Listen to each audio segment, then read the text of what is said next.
All good? Well, good morning, everyone, and thank you for joining us today. Here standing with me today are federal, state, and local officials, partners, and members of our community.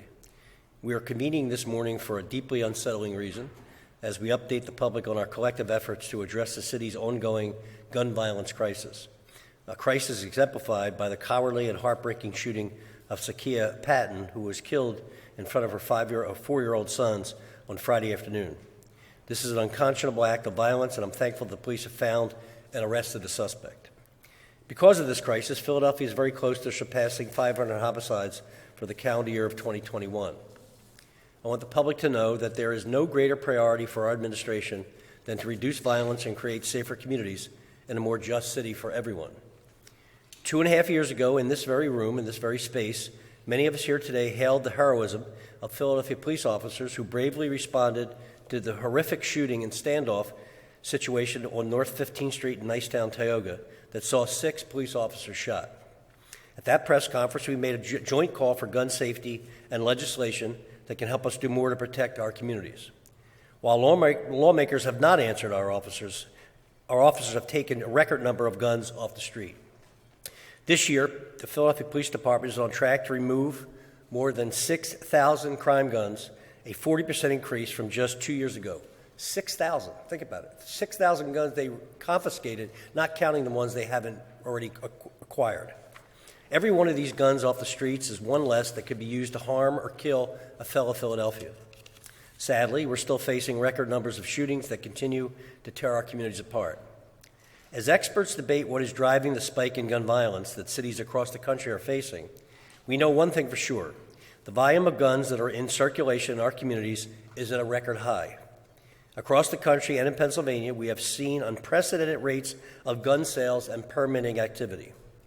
These guns join the sea of illegal and legal guns that are accessible in the heat of the moment, turning what could have stayed an argument into a homicide.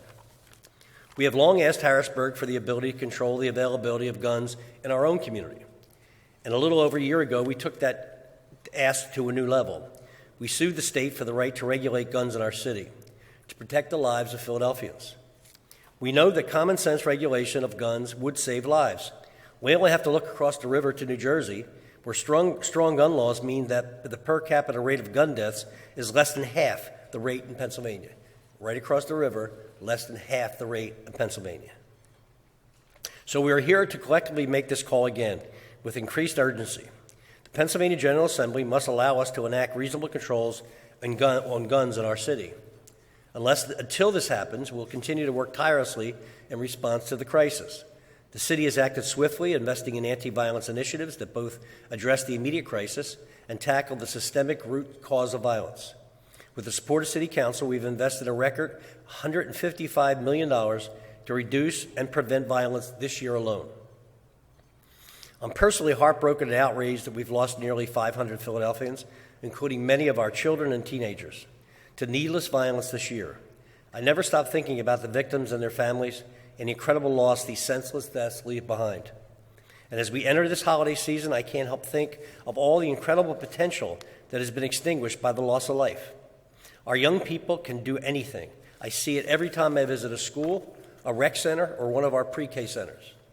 We as a city and a society must value that life and do everything we can to remind our young people, through our words and our actions, that they are valued, that they are important, and that their lives matter. And we must reinforce broadly that there are options that go beyond carrying a gun, and that there are consequences if you nevertheless choose to carry a gun, or, God forbid, to use one. We will continue to work with our criminal justice and community-based partners to address this challenge, save lives, and protect communities in every corner of Philadelphia. We are resolved to devote every remaining day in this office to stopping this senseless violence in their tracks. And before I turn it over to Council President Clark, this is just, it's heartbreaking, heart-wrenching. It's terrible to every morning get up and to have to look at the numbers and look at the news and see the stories. It's just craziness. It's just crazy. This needs to stop. And And with every problem that we deal with in our society, whether it's guns, whether it's opioids, whether it's heroin, whatever the issue is, it's all about greed. There are people making money selling these guns, making these guns, and the legislature, not the people behind me, don't care. They don't care how many people get killed. It's ridiculous. And cities like Boston and New York that are not dealing with this problem the way we're dealing with it, there are strict gun laws in Massachusetts and strict gun laws in New York State.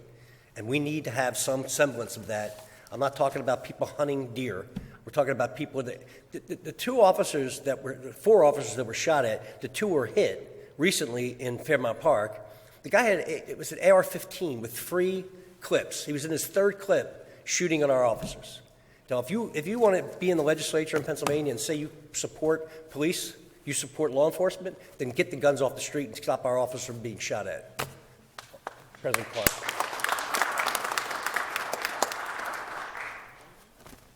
Morning. Morning.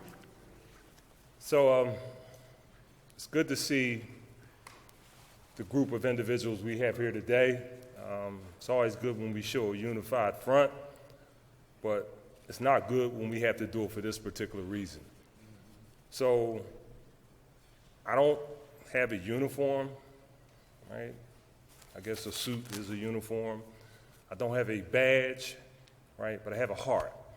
And as the mayor just said, every night, every day, you turn on the news and you see people releasing balloons, teddy bears all over the street, some horrific crime in the city of Philadelphia, in neighborhoods across the city of Philadelphia. It is breaking my heart every day.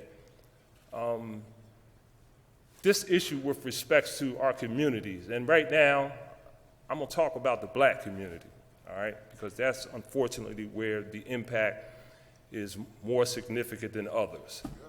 When I hear and I get the announcement of the census, 30,000 black people left the city of Philadelphia since the last census, 11,000 white. They didn't leave the city, right, because of the business net profits tax.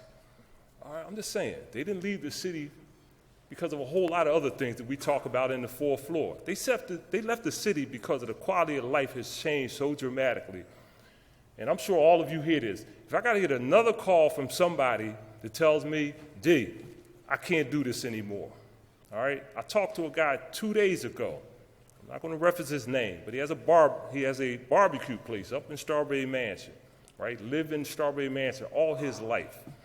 And he said, I can't do this anymore, D. I fixed up my house, my kids, I'm scared. I have to move. Time after time, you hear these conversations and people say, I can't do this anymore. And you're seeing the demise of a black community that when I was growing up, yes, we had gang wars, we had all the other things, but it was still a strong and vibrant community. So we are doing what we have to do, all right? And it's obviously not enough. But today, my plea and my cry, and and I'm not an emotional kind of guy, right? But I'm encouraging, I'm suggesting, I'm begging to please stop shooting each other, right? Stop killing our community, please, right? And I don't know if they're gonna hear this, but somewhere, somehow, that message, there is a better way. We just put $155 million on the street with community groups, right? We have jobs available. We have wraparound services available. You have all these people here ready to pitch in, right? There's another way. There's another way. So please stop killing each other. I mean, this is just horrific. And I'm just saying here today, the message is going out to all those that find themselves at the level of despair where they think there's no other way, or to find themselves in whatever mindset it is that causes you to shoot a pregnant woman. Think about it, man. Don't continue this activity because it is killing our communities. And I'm just begging, I'm praying that put us in a position to please help these folks. All right? So right now, I'm going to stop before I get too emotional. Police Commissioner, you got it? Thank you. Good morning. Good morning. Good morning. Thank you. As you are all very well aware, this year has been an extremely challenging year in Philadelphia. There was a time not too long ago when many people felt as though they could sit back and watch the violence from a distance, quite frankly. They felt as though this violence was something that occurred far away, nothing that they could relate to people that they didn't know, and that it would never affect them personally. Unfortunately, as is now all too clear, instances of crime, violence, and death are touching countless lives in our city, in our state, and quite frankly, across our entire nation. The casualties from these losses goes well beyond the homicide or the shooting statistics that people like to throw out on a regular basis. These victims are far more than a number. It's not about when we reach 200, 300, 500, 600. These are people. These victims are brothers, sisters, mothers, fathers, nieces, nephews, mentees, team members, classmates, many of them children. And for those whose lives have been tragically cut short, their life has left a void in the hearts of their families, and their absence has left a profound impact on our community. This unconscionable loss of life is almost too much to bear. On its own, 500 lives cut short is a staggering number, but as I said, what this number will truly never show are the thousands of other lives impacted by sudden and tragic loss. The trauma of loss, which has been and continues to be here generational, will leave an indelible mark on future generations if we do not address this issue now. It's beyond time that everyone comes together to be the catalyst for change in our communities. And I will continue to urge all local, state, federal partners to stand alongside the PPD as they are doing here today. And I thank you, to address this ongoing gun violence. Despite the surge in violence this year, over the last few months, the shooting and the homicide numbers have actually begun to trend downward. Earlier in the year, we were hovering around a 40% increase in our homicides, and we are now close to about 13%. Of course, this isn't anything to celebrate, but it's just a point to be taken that our numbers are trending downward. What we're doing is working, but we have to do more. I want to assure the community that the police will continue to be proactive. And let me be clear again, one homicide is unacceptable. Our department will continue to work diligently to ensure that everyone here, visitors, residents alike, are safe. This is the birthplace, Philadelphia is the birthplace of freedom. But if we do not come together on top of what's happening in our streets, we will not have the freedom to experience this city in the way that it was meant to be. We deserve better. Our children deserve better. Our community deserves better. We're continuing to work with our local and our state and our federal partners and other stakeholders to get ahead of the violent crime that's plaguing our beautiful communities. And we are remaining committed to being proactively patrolling our neighborhoods and encouraging our community members to work alongside with us. We can't undo what's already been done. However, we'll continue to pursue any and all information that will bring justice and closure to each victim and their families. I'm asking anyone with information on any homicide or shooting cases to come forward and share that information with us, with the police. We will investigate any leads and do everything in our power to make sure that our victims and their families will be heard in court. Remember, you can remain anonymous. You can call or text our tip line at 215-686-TIPS, 215-686-8477. There is a standing $20,000 reward for information that leads to an arrest and conviction for every unsolved homicide in our city.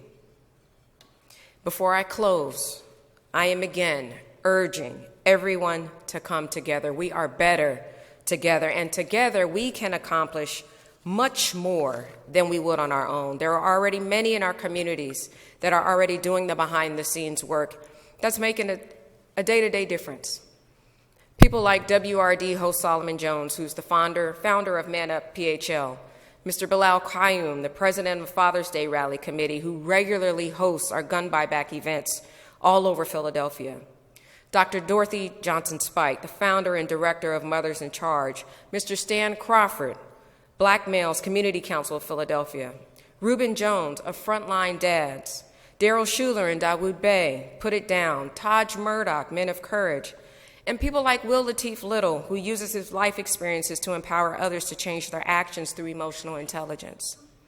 Also, people like those who are here with us today, Ricky Duncan, CEO and Executive Director of New Options, More Opportunities, NOMO, as we all know.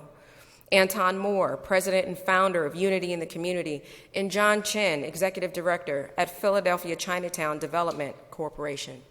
Thank you to all of these individuals and those who have gone unmentioned, from block captains and town watch members to the future leaders attending our Police Youth Advisory Commission meetings. It's truly the people of Philadelphia that had the largest impact on helping our communities. Early on in my tenure here, I said that any solution has to be community-driven. And somebody even said, well, she's beginning to sound like a broken record. Well, I'm going to say it again louder for the people in the back. Any resolution has to be driven by community, and individuals and communities like the names I've mentioned are the ones on the ground helping us ensure that the work is getting done. Lastly, to those who have impacted by crime, I want to assure victims and their families that the Philadelphia Police Department will be dogged in our investigations. I am sincerely sorry for your loss and the pain that you must now endure. I know the holidays can be a tough time as well. Nothing will fill the void from the losses that you've experienced. And if I've learned anything in my almost 2 years that I've been here, it's about the resiliency of Philadelphia and our ability to come together and change our world around us. We all deserve a safe and secure Philadelphia, and we are going to do everything in our power to make that a reality. Thank you. Congressman Evans.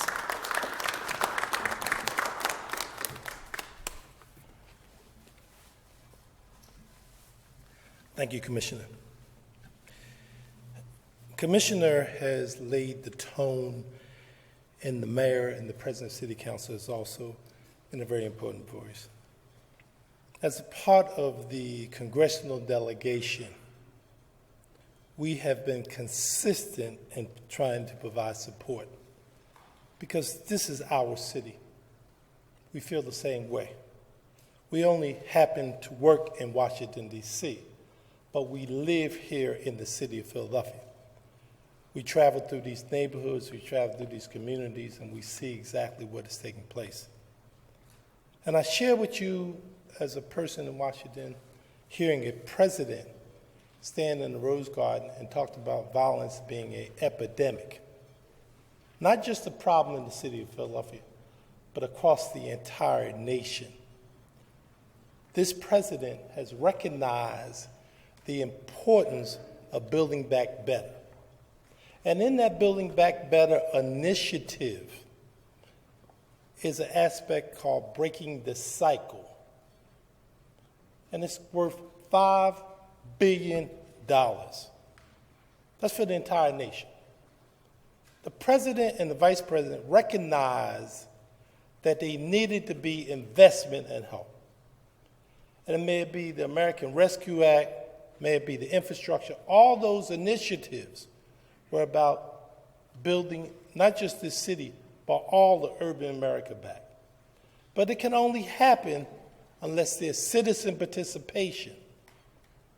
So as the president of City Council state, we need everyone to understand that this is a collective effort. It cannot be just left on the police. They themselves can't solve this, but we collectively can solve it. So I'd like the president of City Council add my voice to this, what's taking place here today, that we collectively, we have universal background check we have passed out of the House, which is in the Senate.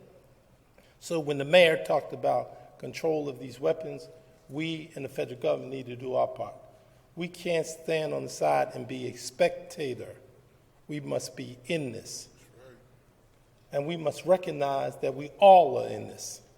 Nobody is exempt. Every single person, every single citizen is affected by what is coming. And particularly when the commissioner and the mayor talked about the victims. I too am very sorry. Recognize for what has happened to those families, what has happened to those victims, what's happened to those people out there every day. So I want you to understand, we all understand that. So that's why we're here today, not just for photo ops, but to make a difference, to get people to understand that we can only deal with this unless we collectively recognize that is our challenge. I told the commissioner, I recall when she first came here, she made a statement, which I say over and over again. She says, I can't do this alone. I cannot do this alone. Nobody can do this alone. Something like we have never seen before in the middle of a global pandemic. But some of the things that are happening is just not acceptable. So we collectively, to the citizens of the city of Philadelphia, to anybody who's out there, we need you to join this effort. I'm asking you to join this effort. We in the federal government will do our part. We have done it over the last. President Biden hasn't been in office an entire year. He's only been in office since January the 20th. It's not even a year for the effort that he and the vice president have put together. We have had the Secretary of HUD twice here in the city of Philadelphia, the Secretary of Labor twice here. Those people just come here because they recognize the importance of Philadelphia and what it means. So we must work together like we have never worked before. There is no daylight between the mayor, the president of the city council, and myself, and all the people who are here. We are all bound on this because we must stop this. Turn it over to State Senator Sharice Street.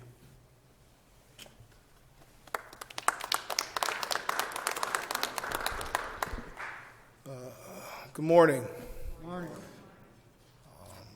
The holidays are an interesting time for us to talk about gun violence.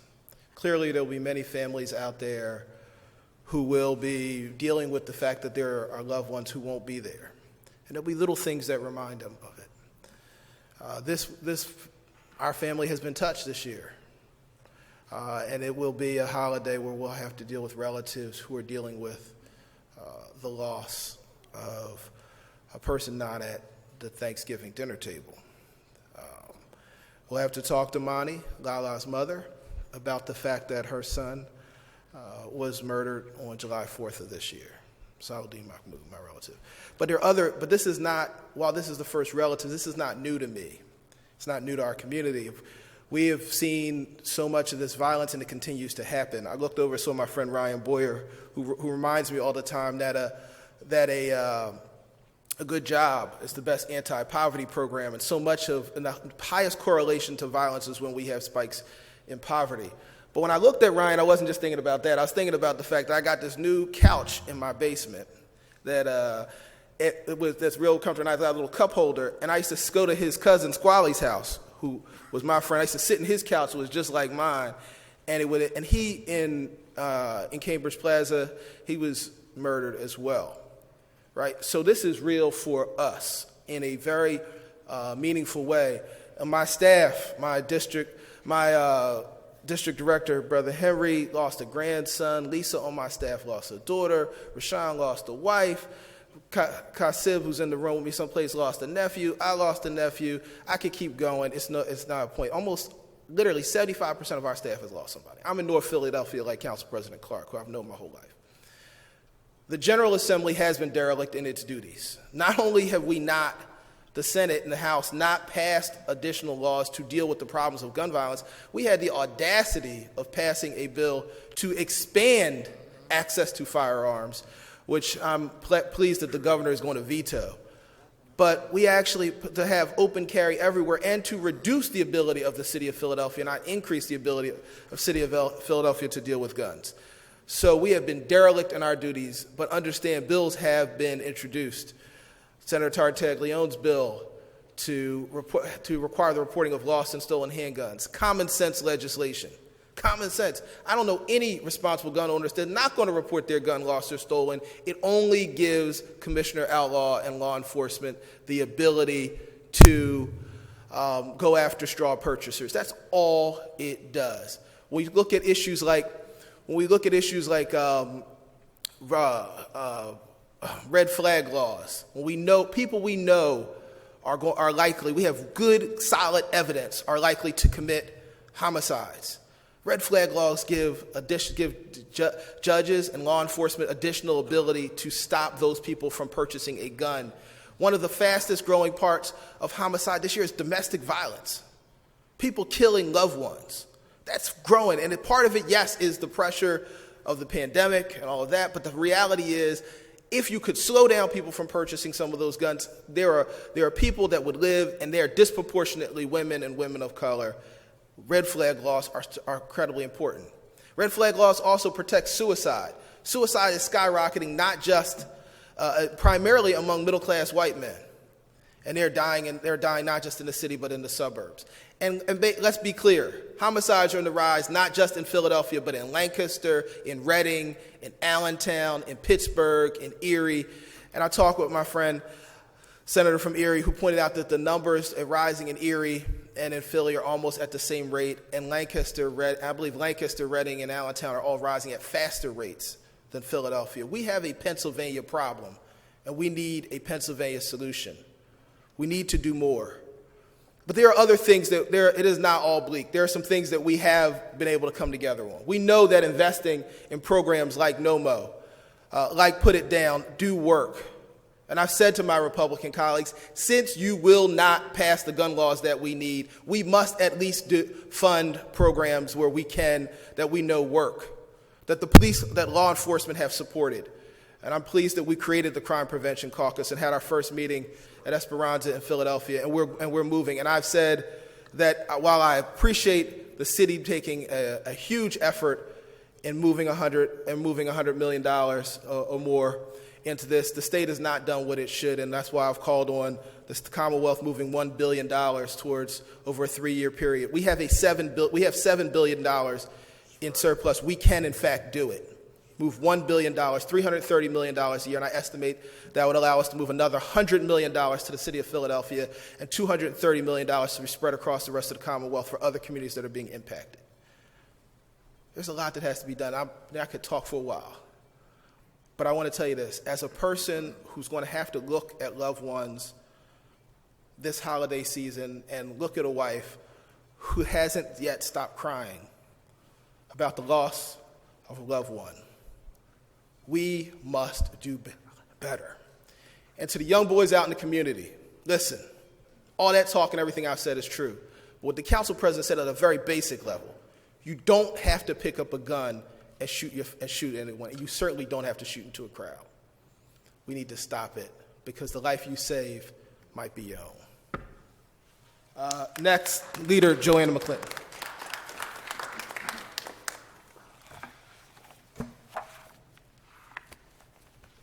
Thank you, Senator. Good morning.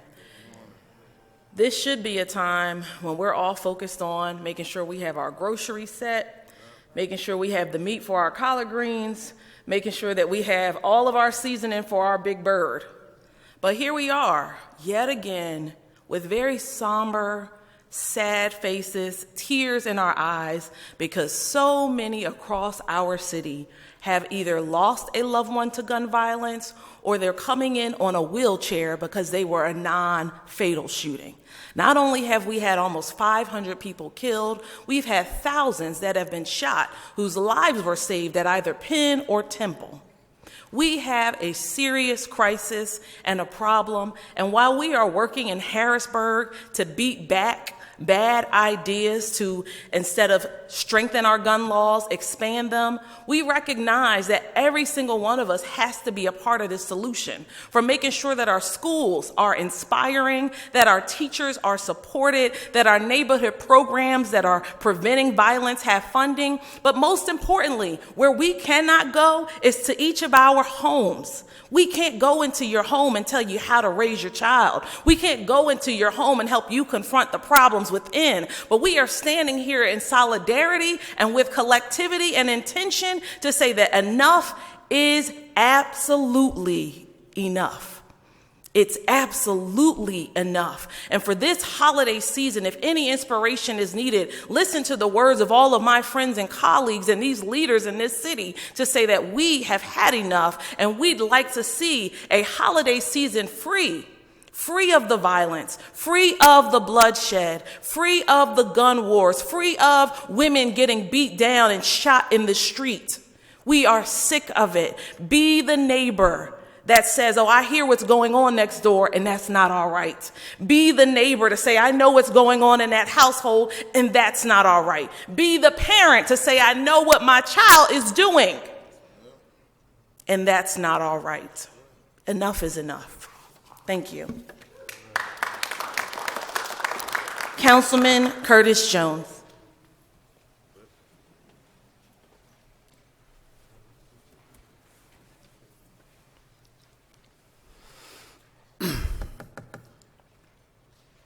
First and foremost, this partnership here is a sincere partnership. I vouch for their integrity.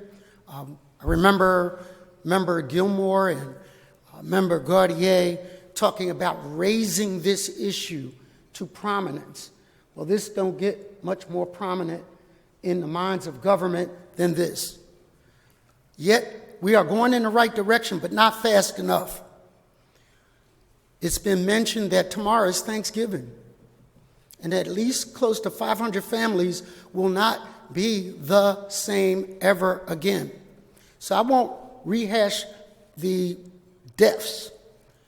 I'll talk about the ones who survived. One of them is Diamond Wilson. Diamond Wilson is an Earth Day kid who's now grown. Diamond Wilson helped write the anti-violence slogans, songs that we hear.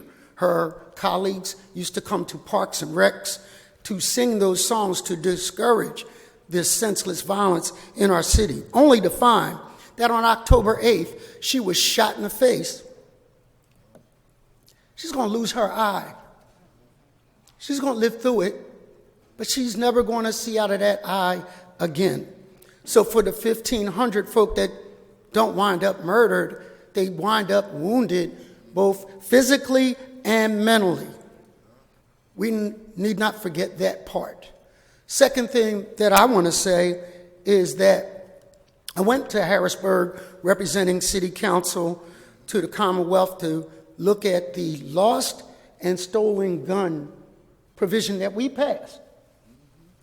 That they said should not be on the books. They feel as though the Commonwealth should supersede our municipal ability to protect ourselves. If you lose your cell phone, you report it. If you lose a car, you report it. But yet, a firearm is inconsequential to them. What was worse, President Clark, was the detachment that they had about what we're going through, what I see you at press conferences going through, what I see my mayor coming out of the mayor's entrance, and I say good morning to him, and literally he's like at his wit's ends about what to do. We feel this in Philadelphia very deeply. On my final note, I will say that organically, there is hope. That NOMOs of the world, and now the House of Emojis Peace Partnership, they're not getting, this happened organically. They're knocking on doors in West Philly right now, asking for an Amani Pledge of Peace, that just for the Thanksgiving weekend, till Monday, that we're not going to shoot each other. that we're going to let people live so that they can have a peaceful Thanksgiving.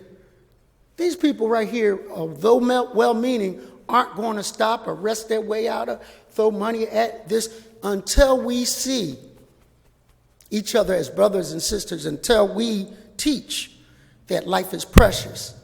We're fighting uphill.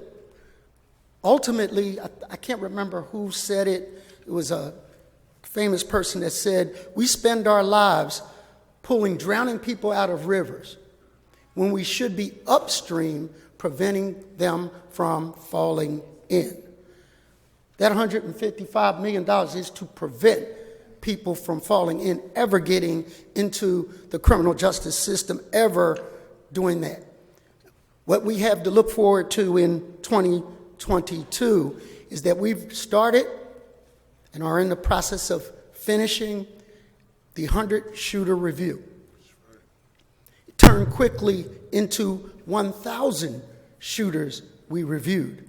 And it's the first time I've experienced cooperation from all levels, all silos, willing not to point fingers at each other, but to point towards solutions. Stay tuned.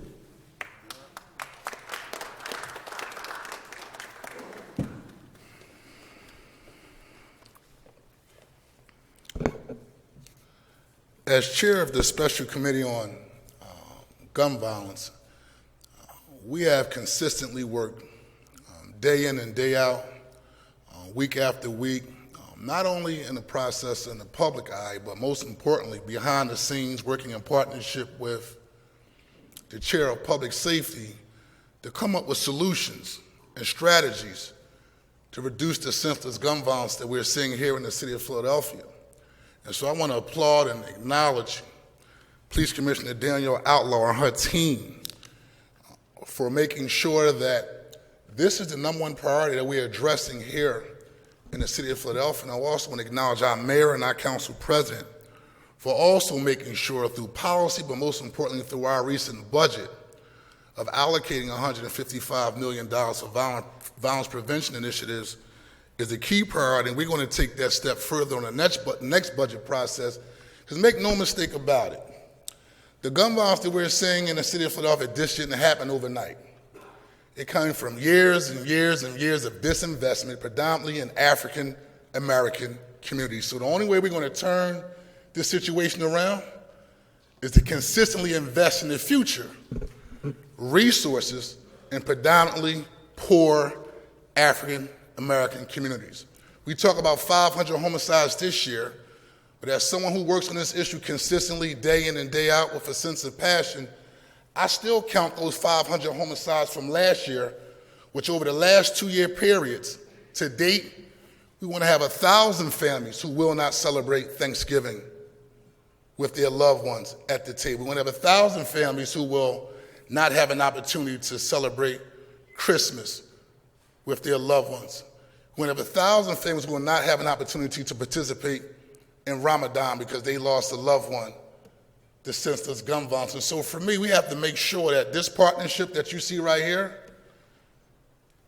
consistently addresses this issue with a sense of urgency and making sure it's the number one priority that we're fighting here in the city of Philadelphia. And also as a dad raising 2 black boys in the city of Philadelphia, just consistently reminds me of why we have to make sure with our young people who are picking up these guns, we have to give them alternatives to the senseless gun violence and street life that they're getting involved in. But also, if you pick up a gun and you decide to take a life of an individual, you should be held accountable.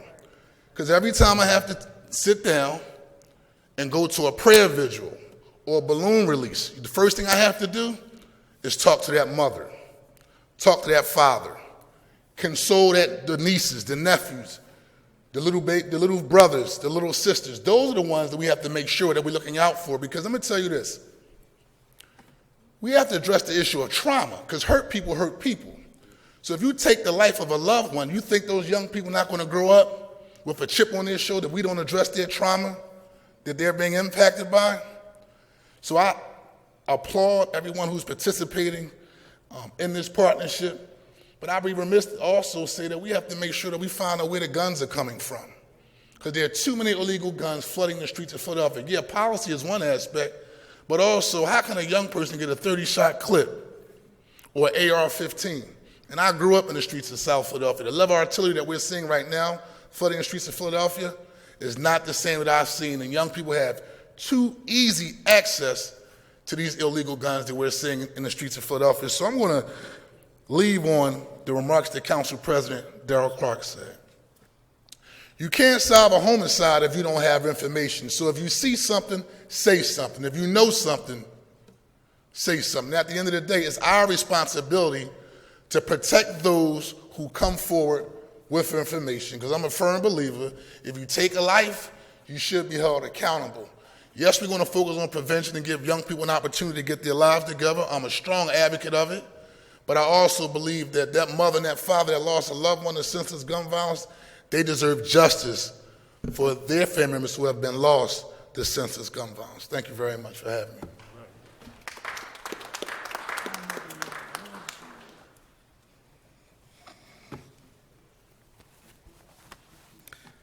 My name is Reverend Gregory Holston. I'm Senior Advisor on Policy and Advocacy at the District Attorney's Office, here representing District Attorney Larry Krasner, who is away. Also here with Reverend Myra Maxwell of our CARES unit and Assistant DA Pescator of our Homicide Non-Fatal unit. I am moved by what has been said here today. I am moved first for those 500 individuals who have lost their lives and the 1,500 individuals who have been shot this year. And as Councilman Johnson has said, over 1,000 individuals over the last 2 years who have been murdered in our city. We are doing everything we possibly can at the District Attorney's Office to ensure that justice is done and that people are held accountable. 85% conviction rate by our homicide unit is a figure that was pre-pandemic, and because of our court systems being closed, but we expect that same continuation to happen. And so if you're thinking about taking somebody's life, if you are thinking about murdering somebody, if you are, as a young person or older person or whoever you are, you're thinking about taking somebody's life, understand you will be held accountable and that action will be done and justice will be done. But I'm also moved by what has been said here, because this is really a team coming together. Now, teams don't always agree on everything, and we don't always agree on everything, but 90% of the time we are in agreement. 90% of the time we are working together. Our DA's homicide non-fatal unit is always working with police detectives to resolve and to deal and to prosecute these cases. Our gun strategy unit is working constantly with the police department and an array of justice partners to make sure that we get the drivers of gun violence, the individuals who have not shot once, twice, 3 times or 4 times, but some who have shot and killed 10 people. Those individuals we are working on constantly to bring them to justice. And so I am confident as this team is still coming together to recognize that we understand some things differently now as well. We recognize, as Councilman Clark said, that this is a racial justice issue and that 87% of the people who are being killed in the city are African American and about 50% across the nation. We recognize that this is not just a Philadelphia issue, as Senator Street said, but a Pennsylvania issue and a national issue, as Congressman Evans has said, and that it's been a 30% increase in homicides across the nation because of this pandemic. And the numbers are similar in major cities across this nation. We recognize and understand together that this is a public health emergency. It can't just be on police. It just can't be on law enforcement, as the commissioner has said. It has to we have to understand that we are suffering and in the middle of a mental illness crisis as well as a gun violence crisis. And that's why we're seeing some violence that we don't begin to understand. Because some of the individuals who are committing this violence had post-traumatic stress when they were 8 years old because they were being exposed to the violence in the street, and now they're 18 and 19 and 20, and they're acting out of that own stress and that trauma. We understand that now. We understand that because that's why council and the mayor and community people pushed and pushed and pushed and pushed and pushed for that $155 million that does not just deal with police and law enforcement, but help support groups like Every Murder is Real, and support groups like Mothers in Charge, and support groups like No Mo. This is what has happened on all this. While all of these murders have been going on, behind the scenes, this team has been coming together. And so I'm saddened by where we're at. I'm saddened by the numbers. I'm saddened. I'm still haunted by the 15-year-old who was shot in the playground while she was shooting a jump shot. Something that I did as a kid every summer, and that no kid in a recreation center should ever feel for their safety, and yet she lost her life doing something she enjoyed. I'm haunted by that, but I'm hopeful today. I'm hopeful more than ever because we're beginning to come together with a real understanding of how to address this issue, that this is a chronic issue. It's not just 500 now, but it was 362 2 years ago, and it's been 362 every year on average for 50 years. That maybe somehow we'll finally be that city. Maybe we'll be that city that will really come to grips with this issue that has been decades in the making, and that we're finally now coming together with real solutions, with real dollars from Washington, from real dollars that are captured now in Harrisburg, but we're going to get those dollars and bring them to this city to transform our city, to do the kinds of investment in our black community that has never happened, and really transform us and make us truly a place of brotherly love and sisterly affection. I know this team is looking to do that, and our district attorney stands with all of them today. Thank you so much.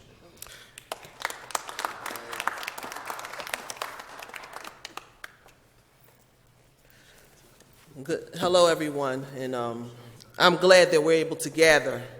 My name is Shantae Love. I'm the president and director of Emir Healing Center, which stands for Every Murder is Real. And this occurred in 1997 when my brother was murdered. And then I knew that the impact of the trauma that our communities was facing then reminded me of a war, and that we would be the collateral damage of an untreated trauma that perpetuates violence.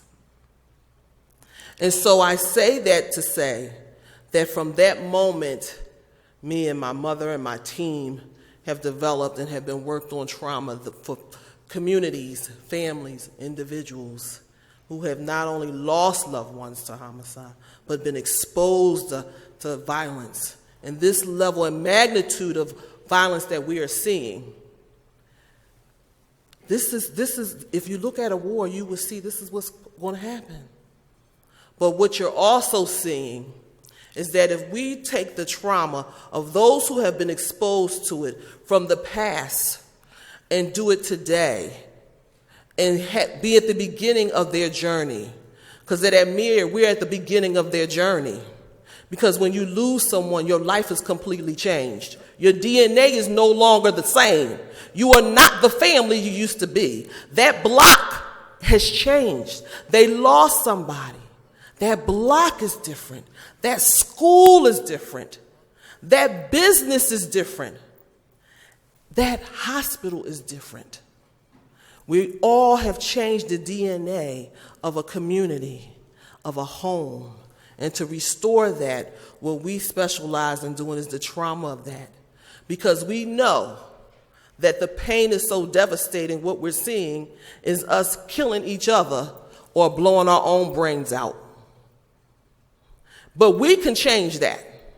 I've always said we get to do this together, because I stand here as one of the leaders on the ground with my brother from NOMO, my sister Kim from Guiding Stars, my brother Anton from Union City. And we are dozens of us linked up, been linked up for a long time doing this kind of work. But what you see different today is this linkage. This is different. This is different because we all are together, coming together for one solution to save a race of people. And to save a race of people is a moral issue. And to save that, we get to win. I will tell you, my team has worked tirelessly since the pandemic, seeing numbers of people needing treatment that we have never seen before. I applaud them every day because we don't close. We don't close. But what I do know is that if we get to that heart and the pain of someone experiencing, and we change the environment of our city so that they can see life and hope and peace, we get to survive. See, we are in a pandemic and an epidemic, but we have to have the resources and the commitment to come to a recovery. And we get to do that. And I will tell you, one of our things that our young people do when they're struggling, they may text one of the team members. And so I was fortunate, and I say fortunate because they chose me to text. And they just said something, "Hey, Queen, struggling." And I want you to know that in the midst of when Thanksgiving and all the families we know lost somebody, a sweet potato ain't the same. It ain't the same. A turkey ain't the same. It ain't the same. But when you have a moment, and I am encouraging, I am requiring all of you. This is not just us. You got to be in this to win this. Faith-based businesses, education institutions are all along with us. Because us as community leaders, we've been linked up, and we know the goal is to what put me out of business. I must close. I must close. This must shut down. And when this shut down, we know we headed somewhere. But this is what this is what I text him. Because my team, everyone knows when a young person or even somebody older is struggling and they may be, can't get a grip that day but don't want to talk to nobody. This is what I sent. We love you and believe in you. And I'm going to end with this. You are smart enough to be the best God meant you to be. You are motivated enough to go after your dreams and make it happen. You are brave enough to say no to anyone and anything that does not work in your best interest. You have the courage to ask for help. You learn from your lessons and mistakes. You are great. And you are one of my children. And you are one of my brothers. And you're one of my sisters. What I'm saying is, what you see here, this paradigm shift, the world is watching, and we going to produce. Because we ain't the only city, but we're the one that got the courage to say we going to win this one. We going to win this one. This here, we will fix. We will fix this together. And we won't stop until we are not wiping no more tears. Until I'm not asking, I need to hire another 5 counselors this week. Until somebody is coming to my door and saying, "Hey, Sister Shantae, Queen Love, I heard y'all packing y'all bags and going to something different. And I'm going to say yes. And they promised me back here they would make me do that. And I promised my community leaders, my brother here, my sister here, we're going to do that. And I'm saying that to you all. The messages in which you want to report out, I need you to report to successes. I need them to see a place of hope. I need them to see what the possibilities can be. And we get to do that together. Now, I get to wrap that up. Ain't that wonderful? Community, we wrap it up. Are there any questions now for anybody?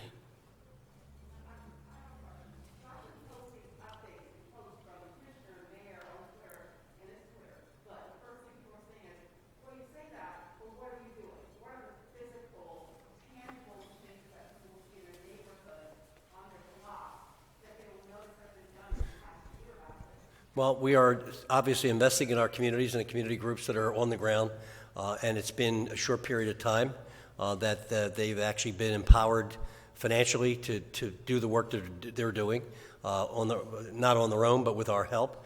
Our police officers, again, as I said earlier, have taken almost 6,000 guns off the street and have arrested, how many people arrested on VUFA? 2,300 people were arrested on VUFA. I mean, this is a process that's going to be a little time to resolve. It's not going to. There's no magic wand for this. There's no way to just say it's over.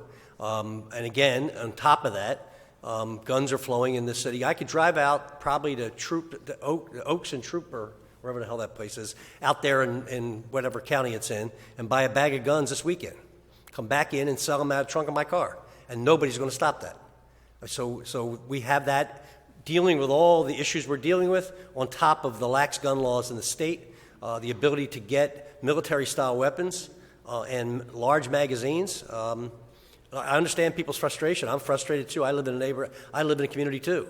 But we're working at it, and we're working with our partners, and we're doing everything we can. Our federal partners are helping us tremendously. Our state partners are helping us tremendously.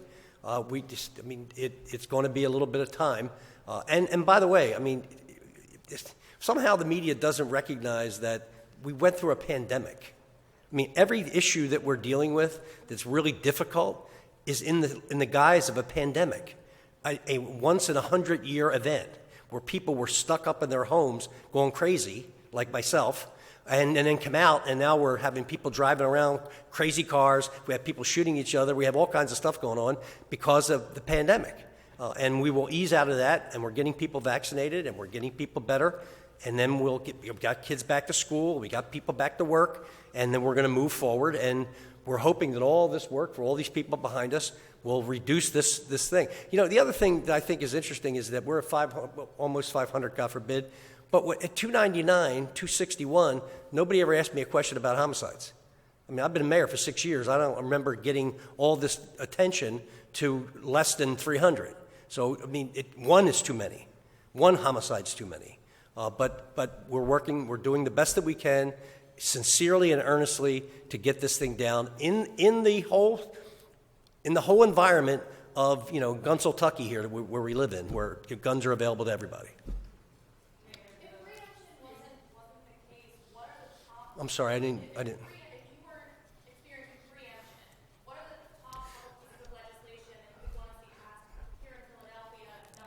Straw purchases.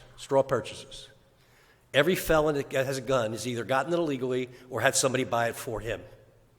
It's usually not women shooting each other, but it's usually men buying it for him. And when that gun gets traced back to that person who bought it for that felon, there are no consequences. Got stolen out of my car, my house got burglarized, I lost it, nothing. There's no consequences whatsoever. That's insane. That person should go to jail, along with the person who killed somebody. Yeah, thanks, Mayor. So, went to Oaks 3 weeks ago, right? Look, I got a gun, right? Okay, whatever, right? And I'm sitting there and we're watching, and the people that are in there, they're purchasing guns, and they're not looking at 38 specials or, other hunting rifles. They're in there looking at, they got rows and rows of AK-47s, AR-15s, like all these semi-automatic weapons. And you know what? Ghost guns, right? And you know what? There's no limitation on how many they can buy. That's why there were stacks and stacks behind it. And as the mayor said, give them away, get found in the commission of the crime, they get traced back to that person. Somebody stole it. I lost it. And the state won't allow us to enforce the lost and stolen law. That's the biggest problem, this proliferation of weapons with this straw purchasing, right? And they need it, and Councilman Jones, a whip, he went up to the Commonwealth Court the other day, and he was talking about, they treated him like you know what, right? And the poor law department, right, they pretty much shoved him out the door. But at some point, we'll have our day in the state Supreme Court, and hopefully we'll get some relief. We'll have a much more favorable response. But that is the most significant problem, the availability of weapons, I tell you. Mayor talks about gun laws and how that we don't have enough gun laws in the state. And some people argue that we don't have consequences for the gun laws that we do have, that we don't have strict enough, the gun laws we do have where people still Right. bring arms into the guns. Well, you have to remember, and I'll go back to what I said earlier, we had a pandemic. The courts weren't operating. People weren't getting prosecuted because the courts weren't open. Probation and parole was not operating because people were locked down. So this is all going back online again. Courts are now operating. Probation and parole is now operating. People are being supervised. In the height of the pandemic, there was no court action going on. Courts weren't even operating. I mean, there were no jury trials. There were no trials. I mean, everything got locked down. So now we had this backlog of stuff that's all clogged up in the system, and we're getting through it now. And the DA's moving cases, and the courts are moving cases, and probation and parole are going out. You know, they weren't allowed to go out to visit people. It's just the whole thing got screwed up. So when you look ahead to next year, we're almost at 500 Yeah. this year. What's going to be different next year? I think that the system will be back online, that we will continue to fund and support the organizations on the ground that will deal with our young people in the community. We will have continued help from training programs that will get young people trained for careers in the trades and other things, and get them on a path that they feel like they have a future as opposed to putting a gun in their waistband and selling drugs. For families who, you described, who are some of the what do you say to them about next year? We're working hard to make next year better than this year, and the year after that better than that. Look, on the question about families, look, you cannot say anything that is going to make a family's loved one come back. And in many respects, it's a question that the public wants to ask, but it's a loaded question. I stand there as a person who's one of those families. But people know that already. They don't think the mayor is going to bring back our loved one. We don't think the mayor can bring back our loved one. But what people want to see is a sincere effort to make sure that other loved ones are safe. Because when you lose a child, when you have a loved one, my youngest son, Levi, used to hang out with my nephew. So you don't think that we don't worry about the ones that are still alive, right? I have 3 living sons that are roughly the same age as the nephew that died, all of whom hung out with him. So you worry about the living children because you know you've lost that one. But all of us still have people who are alive who we worry about as parents or as grandparents. And so what happens is, what you say to them is that I can't bring back the one that was lost, but we're going to do everything we can in God's power to make sure that the ones that you have don't join them. Speaking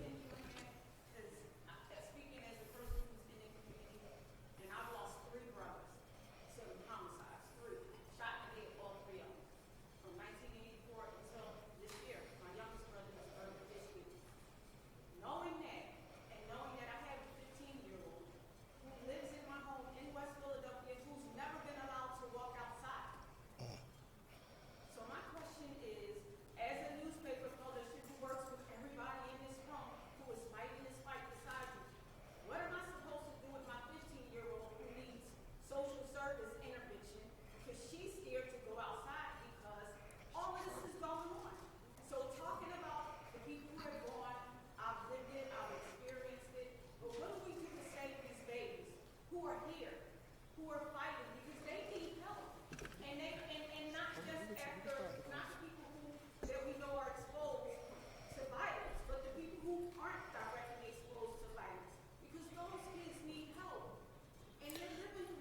Yeah, I agree, and that's exactly the point. So you've got a group like NOMO, and what they do is they have for those of you who haven't been there, you really need to go see it. Right at Broad and Girard, they have safe spaces where young people can come and interact.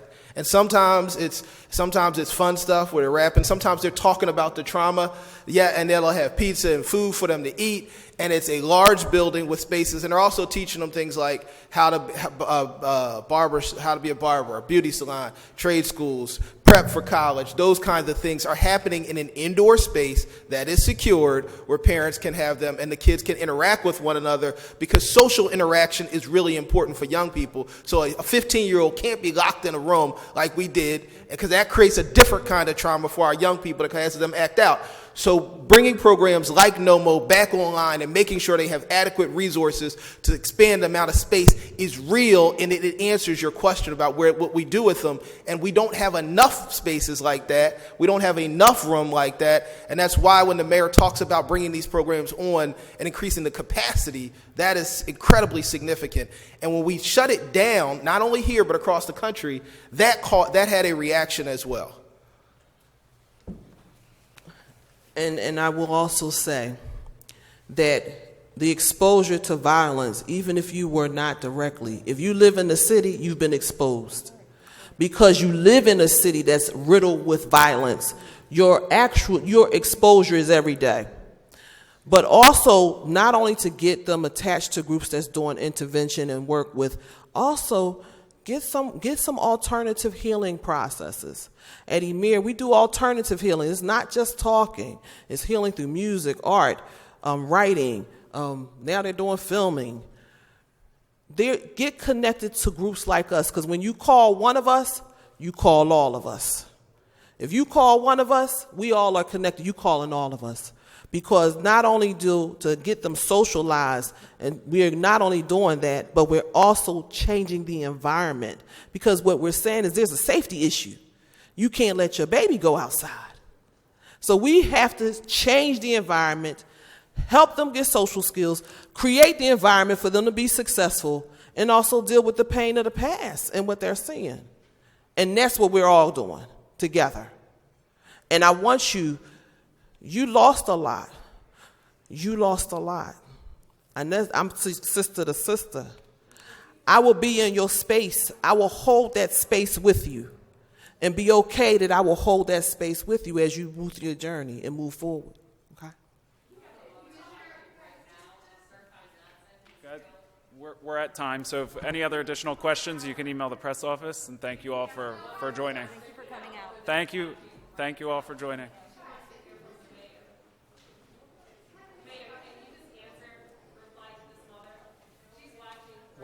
I'm sorry, what's the question?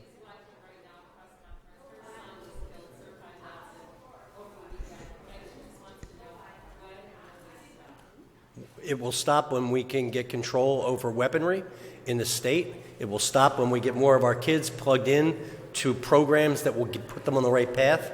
But I don't know exactly the date it's going to stop. As long as we are dealing in this environment with the easier to get a gun in Pennsylvania than it is to get a driver's license. You have to take a written test, a driving test, and have insurance. And you don't have to do any of that when it comes to buying a gun. When we can get our arms around that and our arms around our kids, it will stop, it will slow down, it will reduce. And $150 million that you're giving to the smaller communities, when do you put that money into the community? Good. Like, is that going into the community? This is the lady in charge of it, so let her answer your question. Good afternoon. My name is Erica Atwater. I serve as Senior Director for Criminal Justice and Public Safety. With regard to the money going to community organizations, we will be funding, we have 2 grant programs through our nonviolence programs, our targeted community investment grants, which are grants that go up to $20,000, and then our community expansion grants, which go from $100,000 to $1 million. The community expansion grants are the ones that are coming out that we've been announcing. The monies for those will begin to roll out within the next 30 days for the organizations that we have already announced that are grantees. And so there will be continuing rolling infusion of resources and funds to communities who are directly working with impacted individuals, families, and neighborhoods.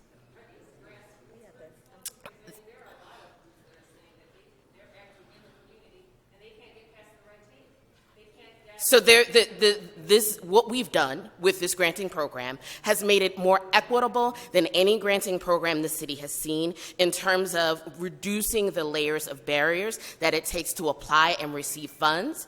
We are completely intentional about ensuring that we are investing in community-based, community-serving organizations that have a history of being in those neighborhoods who represent those neighborhoods.